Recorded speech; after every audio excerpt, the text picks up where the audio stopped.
Welcome back to the Urban Monk. Pedram here with my buddy Jake Carney of the Alternative Daily. He happened to be in town. I said, get your ass down here into the studio. Let's have some fun. So we're talking about being a dad, having work-life balance, and looking at all the things that get in the way of that and finding small steps, incremental steps to getting solutions there. Enjoy Jake Carney.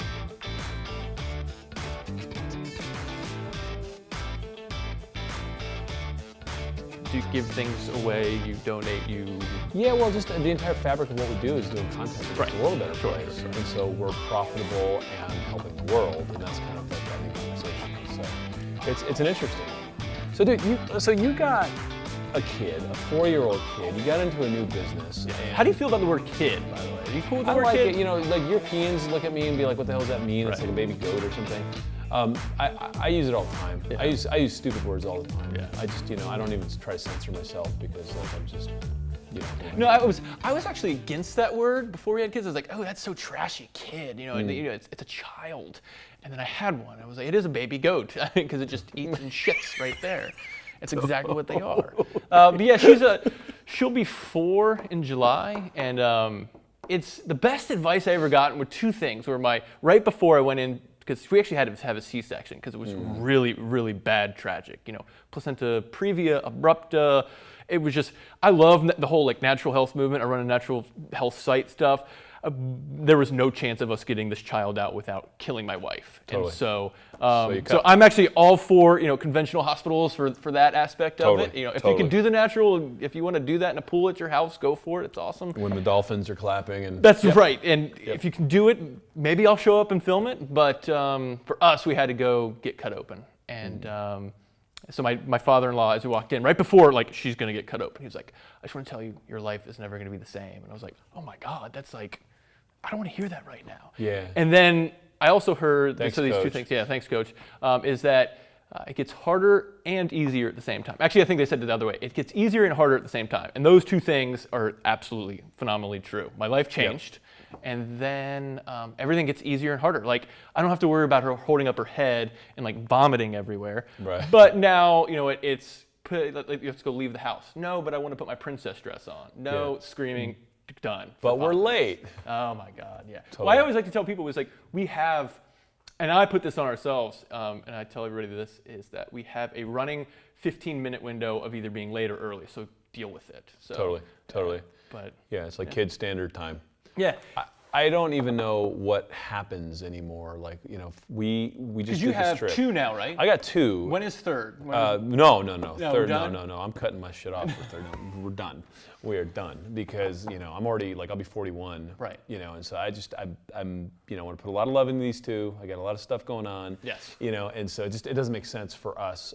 If we would have started maybe 5-6 years earlier, my wife definitely wanted a 3rd. Do you have siblings? I have 1 sister. And what about her? 1 brother. Okay. But she's, so normally that kind of dictates what you want, right? But time and reality also does. Right. But we just did a trip. I just went to CHS, which is a consumer health summit, which, you and I hang out at a lot. And so I was like, I got to get some work-life balance. So I was like, you know what? It's Thursday, Friday. I'm going to fly in my family. We're going to hang out there for the weekend. Did you bring it to Arizona? Yeah. So they flew in, and they get to the room and all this stuff, and it's like, Daddy, and it's like, oh, this is great. Now it's like, Daddy, where are you going, Daddy? You're like, oh, yeah. Daddy's still at a conference, right? And so that whole balance, but the amount of shit she had to bring for 2 kids. It's I totally understand how my people used to have caravans. You know what I mean? It's just, absolutely. Like the Oregon Trail. We had to go to. It's funny. This is a cool story. Is about. I think it's 2 or 3 weeks ago, actually a month ago, my wife informed me that she was going to her brother's 40th birthday. And of course, I'm just like, what exactly is years and numbers? It doesn't mean anything. We don't have to go, whatever. It's just a day. And she's like, that's bullshit. We got to go. I was like, you know what? I have a lot going on with work. Maybe I should just hang back. She's like, okay, I'll give you the pass. You don't have to go that weekend.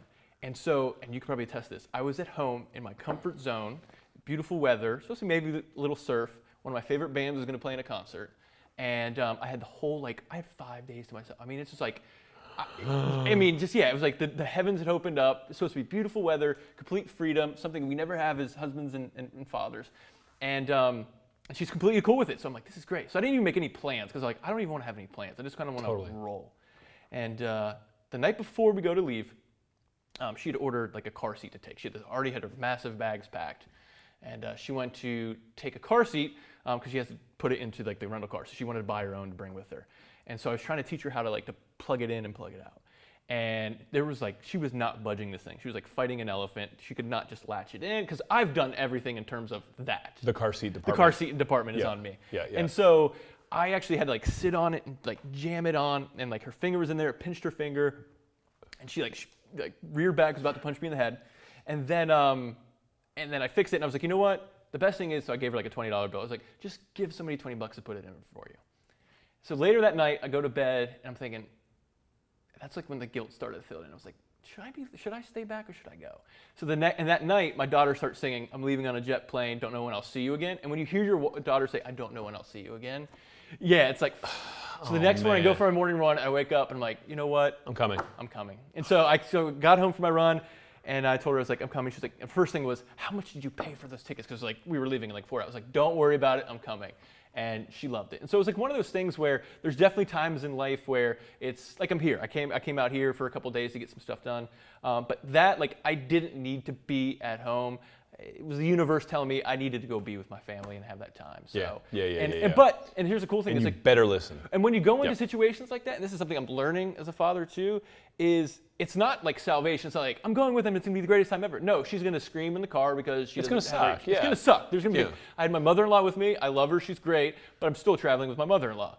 Mother-in-law, 5 days of privacy in your house at the beach where no one is crying or screaming. I know. So I went into it knowing that there were going to be times that suck. And I knew that if I were to stay back, it would be awesome, but I would still miss them, and I would still have some issues there. So it's just kind of like getting out in front of the game and knowing, just like you went to Arizona, it's like, I'm going to bring them, but they are going to kind of scream at me like, where are you going? Where are you going? Totally. But the cool thing is they're there with you. And this is just something as fathers and mothers and parents we just deal with on a daily basis. I had this amazing 2-bedroom suite that I had gotten knowing that my family, because my parents came too, right? Oh man. So I brought help. I mean, truly is like Oregon Trail. Just I mean, the whole like clan descends. But I had this place to myself for 2 nights prior to their arrival. And then all of a sudden I show up like after like my whatever break, and they'd already moved in, and there's just shit everywhere. And like my toothbrush is over there, and I got like relegated over here. I was like, I was the king of this castle, and now it's like pandemonium. And I was just like, wow, what have I done? So when did you, how old is your oldest? 2. And so you kind of started this whole urban monk Pedram Shojai stuff a while ago, right? How many years ago did you start? Oh man, I've been teaching this stuff for 15, 20 years. Yeah. But then the concept of the urban monk was just kind of like as we were trying to figure out what the kind of shtick was for my next book. Yeah. The title just stuck in like me and the publisher. But when Origins came out, when was that? 2014. So, late 2014. Okay, so right around the time his name is Saul. Soul. So that's around the time that he was born. Around. I have this uncanny ability to birth a movie or a book with a child. Perfect. I'm 2 for 2 in the last like iteration, and it's just like 1-2 punch of just like. So hey, how did you? Retired. So how did you do this? Because that's a big deal. Origins. If you guys haven't got the video, go get it. It's right there. But how did you? Right there with those are real swords too. Those are real That's swords. crazy. In case my guests actually piss me off enough. What if I were to? Oh, dude, can we just like duel? Can I just? Yeah. You know the rules though. You don't touch the blade. Okay. Yeah. It wouldn't come out, so I don't know if I did it right. Oh, then you just don't have the superpower. But so how did you deal with? Because that's like launching, like doing like a web video like this. We can just kind of do really quickly. But launching like a DVD like that and having a child, how do you do that? My first round, my first iteration, the answer is not well. Yeah. And I was like, I told my audience about it. I was like, I got my ass handed to me. I was like, wow. Yeah. I'm not sleeping. They're like, yeah, welcome to having a kid. I'm like, but I didn't plan for this. Yeah. Because you think that you're just gonna have them and they're just gonna roll with you in what you do. Yeah, you have no idea. It's like the people before Hurricane Katrina were like, oh, there's a storm coming. You're like, okay, well, I got marshmallows. Right. Exactly. And then you're on the roof of your house wondering what happened. So so you're not sleeping, you're getting up early, doing stuff with the origins of film and everything, and then coming home and being dad and just not sleeping? Not sleeping. Well, what I did originally was thinking, working from home was going to be the solution. Yeah. And we were actually transitioning our offices, and so like this office that we're in now was still being like built and stuff. And so I had like 3 or 4 of my team like work. I had like this upstairs area perch, and it was just like pandemonium. Yeah. So like my people would be coming and helping, and they'd just look at me, and I'd just be like, help. like I haven't slept. Yeah. And so the work-life balance, I I was the biggest advocate for the home office until I had a kid. Yeah. I was like, oh, I got to leave Yes. if I want to get anything done. Especially now, it's like, daddy, daddy, daddy. You're like, I can't. What am I going to say, no to him? Right, exactly. You go to work. And, and there's a lot of people that talk about now about like work-life balance is a sham, and you just got to either do the hustle, and that's part of your game and everything. But there's no hustle when you're sitting there playing with your kid. And this is something that I didn't do at the beginning, which was when I'd have to watch her or something, I'd be on the phone and trying to get some stuff done. And then I just quickly realized that was terrible. Worst move ever. And I don't want to say like terrible parenting, because it is, but just from a standpoint of like, I just wasn't enjoying her. I wasn't enjoying that call. It was just me trying to multitask. And there's some things you have to do when there's some multitasking you have to do when you have a kid. You usually don't want them to drop a knife on them, so you have to hold them and grab it or whatever. But then there's also just that standpoint of just like being with them. And so I kind of made a rule early, which was if I'm going to be with her, if I'm going to hang out with her, no phone. I'm not looking at it. Because I actually would just get, if there was email came in that I needed to do something, I would just get anxious and wanted to end our play date. And that was just not the right way to do. So I made that rule early to just not use that. Dude, I had a time where like, I'm like, my wife had to like go get like a sanity timeout. Like I'm gonna go get my nails done. She's like, will you watch the kid? This is when we only had one kid. I'm like, yeah, I got this. And he's like doing whatever kids do. And I'm like, sitting there on the sofa with my laptop, and he's just like getting louder and more obnoxious and more. And I'm like, dude, why are you being such an asshole? Why are you being such an asshole? Right? I'm not saying this obviously. And then finally he like comes and he like grabs my screen and he looks at me and he's like, Daddy. And I was just like, oh, I am so sorry. Yes. Exactly. I'm back. I'm sorry. Wow. Like the absent presence is way more insulting. I'd rather not be there, but then be there 100% than be that guy. Because there is that thing, because we do have very flexible jobs, right? Where you can take some work calls, you can do some stuff at home. And it's something I was telling my wife one time. She said something about like I needed to be there with Noah. I was like, I'm here all the time. I eat dinner with you guys. And she's like, no, you need to be here with us.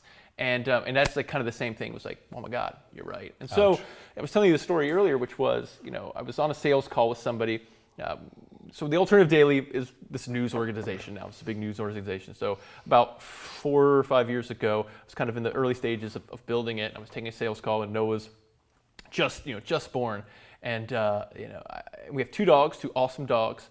And Noah had just pooped somewhere, and it was all over the floor. So I was on a sales call, so I was trying to do the multitasking thing. So I pick up Noah, go put her in like a little seat so I can kind of clean it up and take this. And I'm just talking about these different things on the phone. I come back, poop's gone. Lucy, my dog, had actually eaten the poop. It was smeared everywhere, but now it's kind of like gone. And I just remember I was like, I have to call you back. And it was like a serious call. I actually remember it, so I ended it. And I just stopped for a second, and I actually called my dad, and I was like, can you come over? I have no clue what to do. Like my life is literally shit show. There's shit everywhere. Can you come over? And it was a really kind of turning point for me, because he came over and I was like frantic and everything. And he walked through the door and he was just laughing. He said, go get Noah. I'll take care of the dogs. And so like I took Noah, started giving her a bath. And I just noticed like he was just so calm and cool. And again, my family, I love him to death. Every family's crazy. My family can be emotional and crazy at times. But when it came to kind of like that whole parenting thing, I saw it and I was like, and I'm sure he did that with me. And I'm sure there were times when he was frustrated with me when I was little.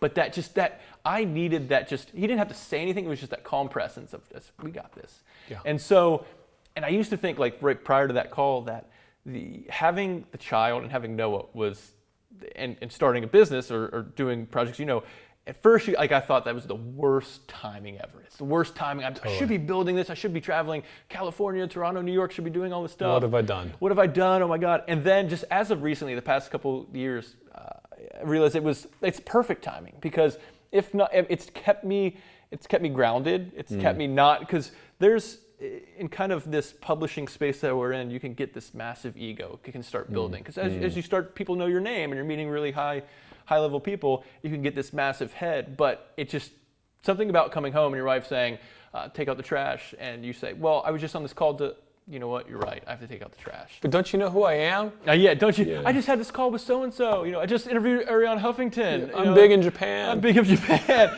But it's something of having, and I'm not saying everybody should have kids, but for me, it was looking back, it was just perfect timing. It was perfect timing, but I had to go through the shit to get there. I had a guy on this just from our universe. So Jason Wacob was on the show just recently, who's the founder of Mind Body Green, and he said something that kind of fucked me up actually, because we're talking. Should we go after him or? Oh yeah, totally. Get the sword. Let's get that guy.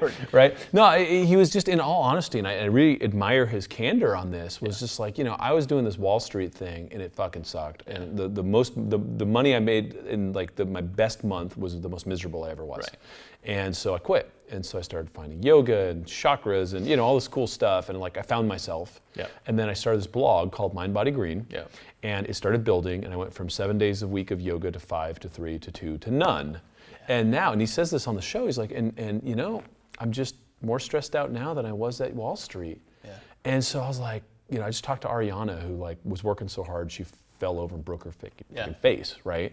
And I was just like, okay, now I talked to this other guy, and here I am, CEO of well.org, and we're doing all this news and media and stuff, and like, I just had a kid, and I'm like, I'm kind of tired. Yeah. And I'm like, dude, what are we doing? Yeah.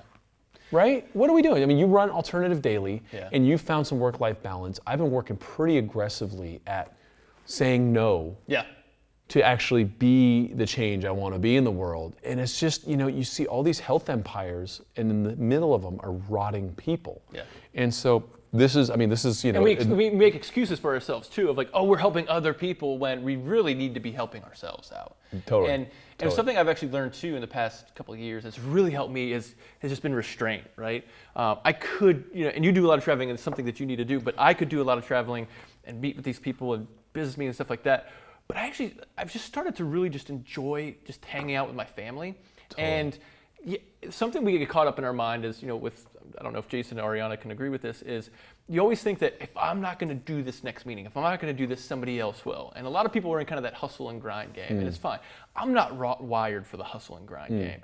And a lot of people who are like starting wellness companies, they will do it, but they realize they're not to say you're not cut up for the hustle and grind game, but it's just like, it's for wellness companies, you need to kind of, it always starts from within, right? It always starts from within. And what Jason shared was absolutely awesome, which is he's more miserable now. And so I found that having more restraint, saying no, but then also saying, if I don't do this, that you kind of have that voice in the back that says, well, somebody else is going to do it. FOMO, baby. But it's like, no, fine, nobody's going to do that, and it's something that I've taken with the Alternative Daily, because there's been times where I'll push guys like, and I actually just did this yesterday.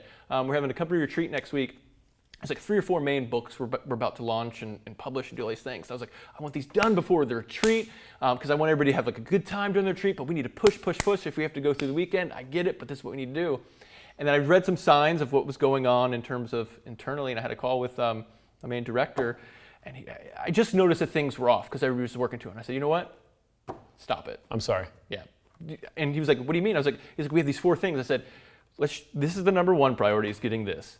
The other 3, let's wait till after the retreat. And even just saying that for myself was relaxing. Everybody was relaxed. I was like, okay, now let's accomplish and get done. So I think, there's something about hustling and grinding, and it's good in a sense, but then also saying, I have a family. I have to look out for myself. I have to look out for my kids. And if I don't do that, everybody thinks that somebody else is going to come in, and somebody might, but you're focusing back on your company, you're focusing back on yourself, and that's admirable what Jason said, but it's something we all should do. Well, more. Look, the gold business, and you guys should do that too. Everyone needs to do that. Not work all the time and. Totally. Oh, by the way, I'm looking at our main camera right now. We're filming this in studio. It's a normal shot, but we are actually also Facebook Living. So, Sean, if there's questions, we're going to start taking questions. I like it. Yeah, because I'm trying to take this show on the show. So if you got questions, just like raise your hand from the audience. And if you're watching this live, let us know. They want to know why we're bald and why we don't have any hair on our heads. Totally. I had a full head of hair before I got married.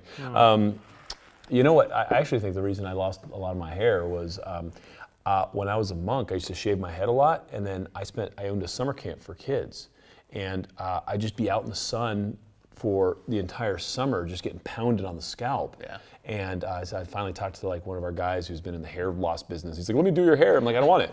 I don't care, right? Actually, right. But he's like, "Well, yeah, your scalp just got pounded by the sun because your hair was. It's like a tree canopy, right, covering." And I was like, "Oh." Did you do it? Did you try any of the hair stuff? No. I mean, I might. He has like some natural solution. He said, please let me, take the Pepsi challenge and like, do it. And if you grow your hair back, Did you try it? He's getting me the stuff. Okay. For me, it's more. Do you about want more hair? I don't care. Yeah. I actually had long flowing locks. I had and I used to bleach mine too, which I think might have also done it. Totally. But I had like long flowing locks. It was great. And then I started losing it. And then I noticed that it was like sitting here and had like this big like half moon. And I was like, I'm not fighting it. I'm just shaving it from now on. You don't want to look like but Larry from Three Stooges. I have friends who take, whether it's Propecia or whatever it is, I'm like, you realize you're paying rent for your hair is what you're doing. Totally. Yeah. Totally. It's just a lot of work. And to me, it's like it's a zero-sum game. Eventually you lose it. And, and like I got a good head. I don't care. So do you. Right? Like we do all right. The bald guys. Yes. The bald guys. So you got this thing called the gnarly dad. And so, your whole kind of shtick has been like being a beach dude and wanting to stay that way. And so we're talking about work-life balance. Yeah. Your church is on that surfboard a lot of times. I was wondering where we were going to go with that, your church, and I was thinking, oh God, what are we bringing up here? But no. We're actually selling God today. It's, so I have the alternative daily, which is running, and this whole kind of gnarly dad thing is kind of evolving on Twitter because it's like I took a picture the other day. My daughter had kind of dressed me up and I had a tiger on my head. And she was doing Doc. I don't know if you're familiar with Doc McStuffins. Probably be there in a couple years. Yeah, totally. And so I kind of took a picture and was like, "Damn you, Doc McStuffins," and like a lot of people were liking it and stuff like that. And so it's stuff like that of just showing. Here's the deal: is being a parent is not easy. There's maybe a few people that have said it's the best thing ever. The majority of people don't necessarily say that, but it's just like it is business. It's just like it is life. It's a marathon. It's not a sprint. And so I've just been kind of like documenting a few things on Twitter at Jake Surfs is what it is. At Jake Surfs. At Jake Surfs. But document stuff in there that a lot of people are finding funny, but then also it's good to also just be able to vent. Because here's something I was afraid of for the first 2 years because it's hard. It's really hard. And I know that we're kind of vibing and joking a little bit about it. It's also awesome at the same time. And we'll get into that in a second. But I was so afraid to tell somebody that it sucked. Like, I was so afraid to tell somebody that this is hard. I don't know. You pussy. Yeah, you pussy. I don't. You know what? Yeah. I don't know if I like doing it. I was so afraid to say it because I thought that I was going to be a bad dad, a bad parent. I was afraid to bring it up to my parents who were awesome when raising me.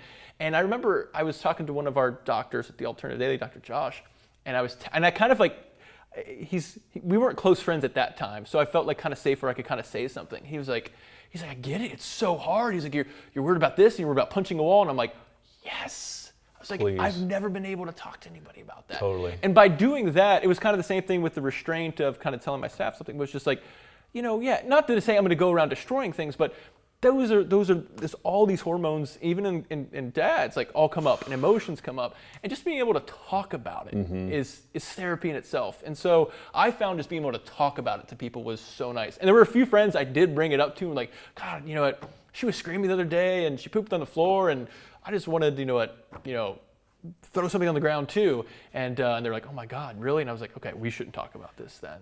Did I just scare you? Yeah, did I just scare you? Yeah.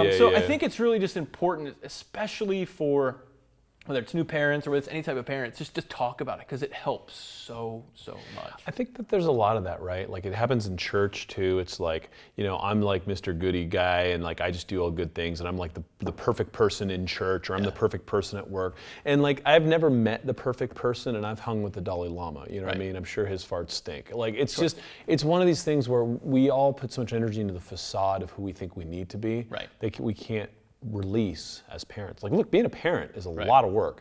And you know what? And I've had this conversation with my parents a lot, and maybe this is something that will resonate with you or not. Or it's also a different age, right? Where like my parents would come home and we would all be together. Our weekends were all together. It's just there was more time. There was more envelope for like the time that we spent together as a family. And now it feels like, the kids got to go to Kumon and then this and then soccer practice and then tennis. It's like the time compression around it makes this thing where it's like, there's no other time for you to catch your breath. Right. And so as parents, I know I talk to a lot of parents, it just feels like we're suffocating, right? Question. Yeah, from Steve. Do you have any tips for starting a new morning routine at all? Yeah. Yeah, well, I do a qigong set, Steve, every morning before I pee, and it's like it pulls up the energy. It really gets me to concentrate and focus, and it's quick. I have it on the Urban Monk Reboot. You'll see it in there. It's called the Cloud Hand Set, and it's just a couple exercises that really gets me focused in on just my eyes, mind, body, and breath, and then I'll just kind of organically move into stretching, and then from there I kind of roll into my day. You do that every morning? Every single morning. It's part of my gong. So if I don't When do you it, say that, you've said it before, it's part of my gong. What does that mean? so it's my 100-day discipline. Even when I'm off a gong, I do it because I'm so used to it, and I've been doing it for decades. Okay. So basically, I have 8 items on my gong, and if I don't do all 8 of them every single day, I fail. I start over. Right. So it's kind of like a checklist of things Yes. that you want to do for 100 days straight. Yes, Okay. and then what it does is it builds good habits. And for me, I assemble my life around dedicated acts of self-love instead of letting this thing or outside kind of paddle me around and be like, go here, monkey, right? So like I assemble my life around what I need to do. Do you feel comfortable telling us what your 8 things are? Yeah. So I have that qigong. I have another qigong set that I rotate just because I have so many. Like it just depends on like where I'm at, what I feel. Okay. I meditate for a minimum of 10 minutes. Yep. Usually I get more. Right now I have a mala bead. I do it like a chant. My next movie is called Prosperity, and there's actually a prosperity chant. Okay. So I'm putting myself in line with that. I read a minimum of 30 pages or listen to Audible, and I usually listen at 3x. So I could, like, if I'm in a bind, I could listen for 10 minutes to Audible. Okay. So you'll say 30 minutes, but you'll actually condense it down. If I listen at 3x, I can do it to 10. So that one counts as the gong. It counts, Okay. and I have to pre-negotiate that. And I'm doing Jim Quick's speed reading course. Got it, okay. So I'll be able to do that. Then I have 6 days a week of exercise, Yep. like proper exercise, and then I have my hundreds, which is 100 upper body, 100 middle, and 100 lower body. So I'm doing push-ups, pull-ups, curls, Yep. something, like planks, crunches, something for the middle, and then lunges, jumps, squats for the lower, and then 5 minutes of stretching. So, I mean, there's a lot of shit that I'm doing every day. Can you pick your gong? Can you do whatever you want? Everyone has a different gong. It's not about me saying do this. It's about like saying that. what do you think you need for your life? Yeah. And then just do that. That's right? cool. And so I have thousands of people that are doing gongs right now because it's like, hey, look, I'm not telling you what to do. And is it just when you remember, or do you have a specific schedule for that? No, it's just like I got to do it before I go to bed that night. Got it. And so, like last night, I was here. I had these people here for a meeting about the conscious capital kind of play, and I was here till 8:30 at night, and normally I'd take breaks, but I'm like here. Yeah. So like I go home last night. I spent like almost 2 hours doing my gong because a deal's a deal, and normally I space it out throughout my day. So you did complete it yesterday? 100%. Yeah. Yeah. Have there been times when failure is not an option. Oh, okay. However, I have failed. Yeah. Right. How Like, often have you failed? I failed one. Okay, when I first started doing gongs, I missed day 12, and I had to start over. And then I missed day 46. Ooh. And then, dude, 46 days is a long time to like redo to catch up to where you were. And then I went like almost 18 years without missing a day. And then just recently, last December, day 5, like I was stretching, and I set a timer, and one of the babies like started crying. So I got up to help the baby, and in my mind I had already finished my stretch. And then like 2 days later, I'm like, wait a minute. So then I went to my audience. I was like, teacher chunked it. Oh, wow. Start over. Cool. Absolutely. What difference does it make? I'm trying to build a good habit. Yeah, of course. Start over when you do, right? So did that satisfy? Is there anything else they're doing, Jake? Can I Yeah, I was going to say, routine? because Jake's got... I've experimented with different morning routines, and I find I have most success is when it gets boring. And that's when I know that I'm in the right spot, because I'll get up in the morning, and I meditate every morning. So I've tried to meditate when I get up. For some reason, I just can't, it's not the best time for me to meditate as soon as I get up. I've found that I don't do well then. So what I'll do is I get up, here's Jake's routine every morning. And now it's boring, so that's why I know I got it. Is I get up at 5 now, Eastern time. I'll call you next time. I get up and go pee, have a few drinks of water, and then I'll actually have a little bit of coffee because I'm going to go for a run. And I know maybe running is the worst thing for you, the 5 worst exercises or whatever. But I go for a run because I enjoy it. And I also listen to a podcast or audiobooks, or if I hit my last run, I'll maybe turn on like my favorite song or whatever. So that's kind of my whole morning routine. And I do it at the beach. So I ended at the beach at sunrise. And so I get to see the sunrise coming over the ocean. And on the Alternative Daily, we actually live stream all of the sunrises on the weekdays too. So it's pretty cool. So actually, I see my videographer there doing it. But I end my kind of like morning routine at the beach. Then I take Noah to school. and then I come back and I do my meditation. So Jake's morning starts at 5, and my morning ends with a meditation at about 8:30. And then I remember as I got, like, it was just like last week, I was like, this is boring, I'm getting in a routine. I was like, I made it. This is it. I'm going to keep with this, because now it's easy to, once you get into routine, to kind of want to say, let's change it up. And there's nothing wrong with changing it up, but I was like, it's solid for me now. It's solid for me now. So you actually had a history before you found meditation. This is if you don't, my butt right there. Yeah, he's a serial butt scratcher. It's really tough. So before you found meditation, you actually were having a hard time kind of cycle. Like, I don't know how, like, if you're willing to share some of this. Yeah, it all starts back when I was 4 years old. Which it really did was, I used to have these kind of crazy nightmares where the nightmares weren't like being chased by like gorillas and stuff. It was, or like getting bit by a shark. It was like more of like contemplating the infinite. And so at 4 years old, that's pretty heavy. And I remember like waking up in night sweats and my parents trying to ask me what's going on. You just can't explain that. So these nightmares continued my entire life. And then even up until when I was, engaged and even married with Gina, we remember being on my honeymoon, and it got to a point, and I'm skipping over a lot, but it got to a point where I would actually scream to try and silence the thoughts in my head of death. And so it was all about contemplating the infinity and what happens after death, and oh my God, I don't want to die. And I remember being in the shower, and I just literally started screaming because the thoughts came up. I was so scared. And Gina was like, "What's wrong?" And I was like, I don't know. And it got to a point where I actually didn't know that I was screaming at times too, which is crazy. It's insane. And so I looked up. I was like, I got to fix this. I got to see what's going on. I tried a whole bunch of different things, and especially in college. And I had these all in college, and I masked those with drugs, sex, drugs, rock and roll, right? And that's what you just mask it with. Didn't silence it, did it? It didn't silence it, because what you find is, like, I would go to bed, and if I didn't drink that day, there were probably like 3 or 4 days in college where I didn't drink. We were heavy partiers, and the main reason is if I went to bed, sober or just kind of in a clear mind, that thought would come up, and I was like, I gotta muzzle it. And so I would, let me just have a few beers, bam, go to bed. What actually happens is, offset of drinking a lot the night before, you're a little bit hungover the next day, tons of anxiety. And so that vicious cycle happened all the way up until, being married. And then I was like, this is it. I actually lost 2 very close friends in tragic accidents, and I lost my grandmother all within like 3 or 4 months, and it kind of like hit me in the face. And then that's when I decided, I was like, I got to figure this out. So did what everyone does. I Googled it, panic attacks, scared of death. And it's so funny because I actually, for the first time, realized, wait, other people have this. And then, but my big thing is, like, I wanted to see if there was an answer. What is the answer? And so I started searching, what atheists say, what Hindus say, Buddhists say, doctors say, what old ladies say that are about to die. And the majority of them all led back to meditation. They didn't give an answer, but everybody always said something about meditation. And so I actually, I was sitting around on the computer. One of my favorite surfers, Taylor Knox, had said something about Keeley meditation, and I looked it up, and I was like, cool, if it worked for him, I'm going to try it.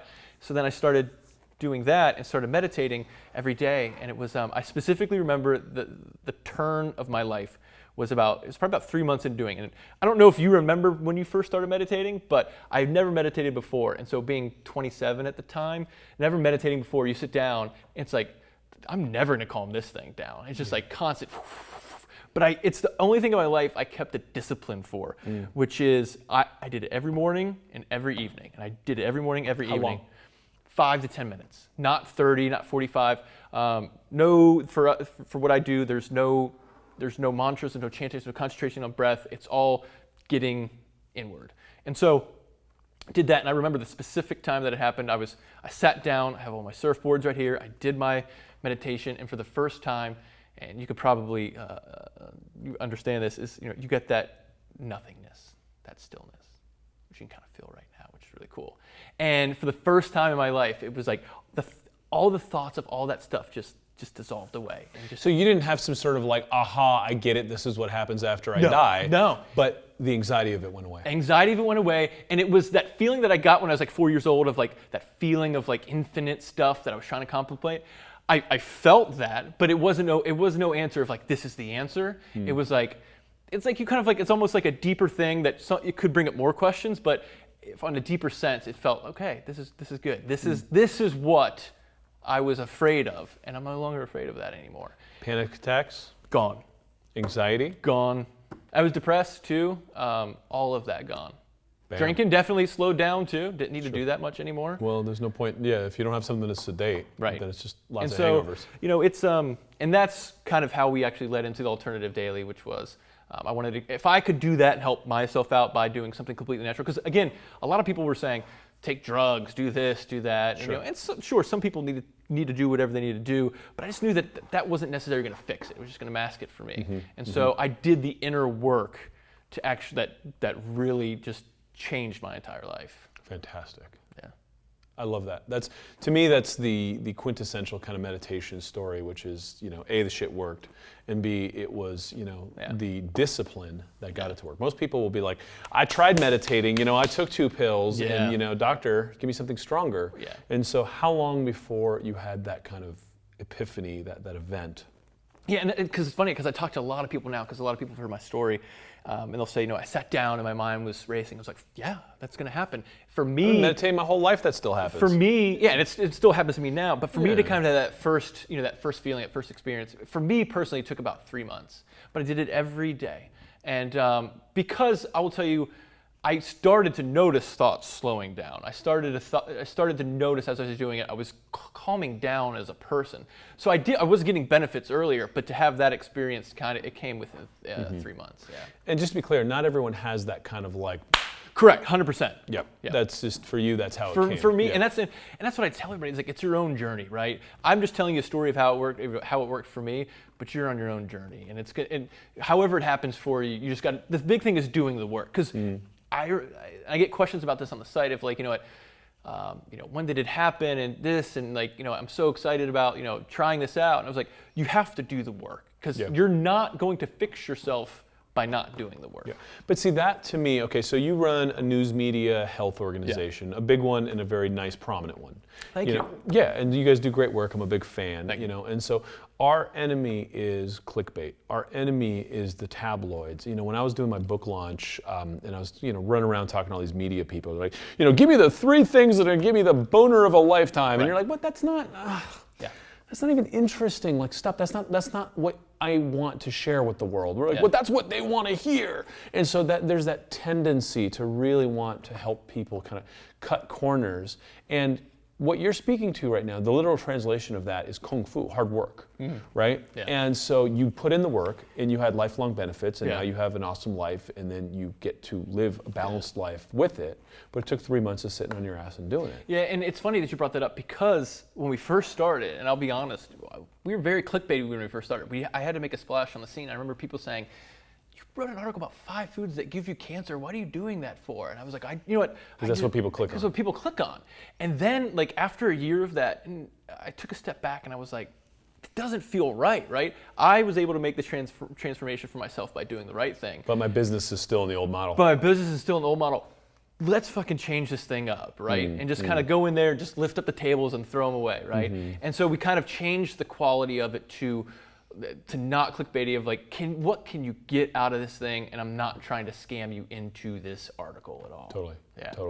That's the challenge of our industry, though. Yeah, right? it is. Like we're having an authentic conversation about real stuff. People want to see puppies and kittens on Facebook, right? And so people who are trying to do the right work are often competing with douchebags that are just gaming the system to get clicks and try to sell boner pills. And so, that's kind of some of the ninja tactics that we have to go up against. Sure. Trying to be honest in the world, but the truth prevails, right? Like, it does prevail. And what I was doing, like in that first year, was it was just more of like day trading, just like different things of saying, 5 foods to do this, do that, and then I just started, when we kind of flipped it around, we started doing more mindful content, just call it that. And whether it is news and politics, or whether we're talking about Donald Trump, or whether we're talking about lemon water, right? It's be more quality about it, and let's talk about it. Let's tell a story about it, as opposed to just do this. And so my business changed immediately when I just started really being mindful about the stuff we put out.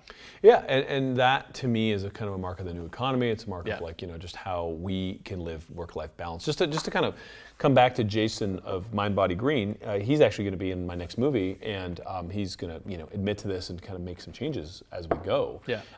Because he's up to who the hell wants to be stressed out? Who the hell wants to be more tired, right? And so here we are, health and wellness guys, right, running health and wellness companies. I mean, well.org does a lot of things, as does Alternative daily. And so my commitment to my family, myself, primary, and then to our audience and our listeners is to, practice what we preach. Yeah.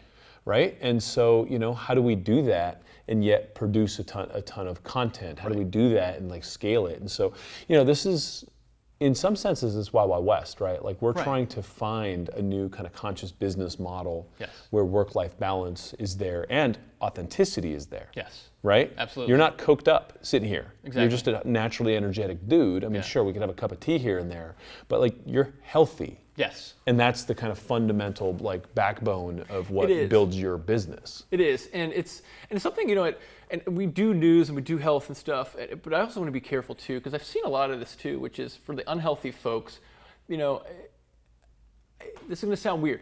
It's okay to be unhealthy, meaning, and it's because it's okay, because once you kind of just realize that, say, I'm unhealthy, I'm not pointing the finger at unhealthy people. Totally. I want everybody. So if you are overweight, fine. You first have to just say, okay, here's what I am. Like, feel the presence and then say, let me get better, et cetera. Yeah. And so I do see a lot of stuff in kind of like the healthy industry, just kind of like when they're talking about fat people or overweight people or people with diabetes and all these things and it's their fault and blah, blah, blah. We need to be careful about that. And even I need to do that better within my business, of being careful of pointing the finger. And so that's why we actually changed our tagline of the Alternative Daily at the beginning of the year. We're kind of turning over one more new page, which is free thinking, well-being, and inclusive. Meaning we want everybody. Democrats, Republicans, Independents. We're going to talk about politics. We're going to do it in a mindful way. We want healthy people and quote-unquote non-healthy. We just want everybody, because everybody can get something good out of what we're doing. But there's a lot of finger pointing to whether it's a right or the left, or whether it's an overweight person or a too skinny person, stuff like that. And that's not good. What's funny is, you talk about who's in the gym. It's usually the healthy people, right? So if like there's a lot of preaching to the choir. It's like, this whole paleo movement, they're all arguing about turkey bacon versus chicken bacon. And that's not where our healthcare crisis is. That's not where most of the work needs to happen. Right? Exactly. And so, this is about humanity. Yeah. And so we did something, just to kind of wrap that up, we did some things about, how you always eat organic, et cetera. But for people that, live in a place where you don't have access to Whole Foods or even local farms, so you just start eating vegetables, start eating, fruit. If you can't do organic, that's the next step, right? Just kind of just ease into it. And so we just need to be careful as an industry to kind of say, because there's a lot of articles, information about, only eat organic stuff, but there's some families that just can't get to that point yet. Just take that first step. And if you can just take that first step, maybe then tomorrow you make another step, you'll eventually get there. Well, and that's really it. Like you look at behavioral models, it all starts with small steps. Yeah. Right? And those small steps actually lead to life-changing stuff. Most people think that, it's like, I've been doing what I've been doing, and now I'm gonna start boot camp. Right? And then that boot camp is going to fundamentally change my life, and I'm going to have a six-pack in 3 weeks. Right. Watch. Right. This is not reality. I was thinking about this before, as I was going on a walk this morning, which was a bigger change, more so than a physical. Like if you just had six-pack abs and stuff like that, that's great. But the mindset is more important than the actual physical set of it too. So if you can have that shift in mindset, like I did, like you did, like a lot of people have had in your life, then that's when the more value, what you're going to get out of life is much better than just getting great six-pack abs. Awesome. But you have to have that mental shift, which is a way better shift. Totally. How do people do this, just to kind of come back to work-life balance for a second? I know we're running out of time. Yeah. Going to work, like I got standing desks, I got all kinds of like weights and shit everywhere around here. And so we're kind of a dynamic company, and not a lot of people don't work in those. Yeah. So what's your advice to people who are, at a job, who are trying to like, get more active during the day, get a little more work? Smoke breaks. 100%. People should take smoke breaks, right? Totally. At my last job, I noticed that all of the cigarette smokers they would get like, Plenty 3 of or breaks. 4 10-minute breaks. And I was like, I'm gonna go kick it with them. I'm gonna go outside. And so, granted, I probably wasn't breathing in the best thing, but I got out of that toxic, cubicle space. So I was just kicking it with them, talking with them.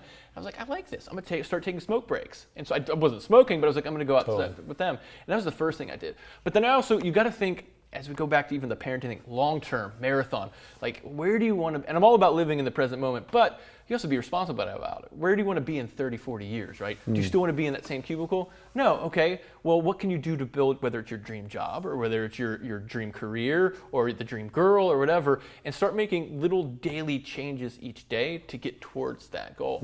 And then from my aspect of it too, and I try to put this, especially with the people that work with us, is just be grateful for what we have too. And I've done this a lot, and this has really saved me from going overboard, which is literally stopping each day. And I'm not trying to be voodoo, crystals and stuff like that, which are fine if you Dissing my crystals, dude? Do you have crystals? No, I don't. Okay. Samurai swords. Samurai swords. But it's just being grateful for where you're at. And so regardless of your life situation, you're alive. And so I've done that a lot with the Alternative Daily. I'm proud of what we've built, but also proud of being a dad. I'm proud of being a husband. I'm proud of the mistakes I've made because I've learned from them. And it's taken that, and it could, sometimes for me, these kind of like little moments of gratitude last 5 minutes, sometimes it's 30 seconds. But it's a great reset for me, just kind of, you literally stop and just kind of just look at everything from a very high level view of here's where I'm at in my life, here's where I started, here's where I end up want to be, I'm here, I'm on a good path, I'm gonna get there. So it's those moments of gratitude each day, more so than anything, or what keep me sane, keep my employees sane, keep a lot of people sane. Well, and all the people you serve. Yes. So the Alternative daily wisdom, nuggets, health advice, all sorts of cool stuff. Yep. I love it. I love the concept because we need a little reminder every day, right? And so that's kind of where you come from. It's the best way is it's mindful politics, mindful news about the planet, mindful health stuff. It's just having a mature conversation about what is going on. Amen, brother. Man, great to have you here. Thank you. I know you're from out of town, and you got the luxury of being able to spend some quality FaceTime together, and that doesn't happen very often. So one of these days, these dads will go surfing together. Let's do it. Yeah. Let's do it. Awesome. Thanks for being here. Thank you. Hey, hope you enjoyed it. Let me know what you think. I love just having my buddies come into town and just riffing with them. Let me know if any of this impacted you and what you thought. Also, more stuff over here. Check it out if you're not all caught up on the Urban Monk wisdom. There's all sorts of awesome people I've had on the show. Check it out, share it, let me know. And then if you're not subscribed already, do so right here under this video. I'll see you next week.